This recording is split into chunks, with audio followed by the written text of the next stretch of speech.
सासू एखाद्या वेळेला एखादा शब्द जर बोलली कळू आम्ही लगेच इंद्रियचा डबा घेतोय, आम्ही लगेच कोरडीवीर पाहतो. सहन करायला शिका. सहन करणाऱ्यांचा इतिहास होत असतो ऐका. जे सहन करत नाहीत ना त्यांना पुढची लेकर सुद्धा विसरून जातात ऐका. सहन करा, सहन करा. ओ अनमोल किमतीचा देह दिलाय, तो याच्यासाठी दिला नाही आपल्याला.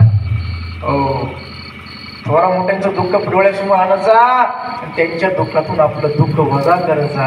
विचार कर जा, दुःख कोणाला नाही मला. दुनियामध्ये सगळे दुःखी आहे, मग त्यांचं दुःख बघितलं तर आपलं दुःख थोडं कमी वाटतं महाराज. म्हणून मी नेहमी म्हणत असतो, माऊली नेहमी म्हणत असतो, दुनिया में कितना गम है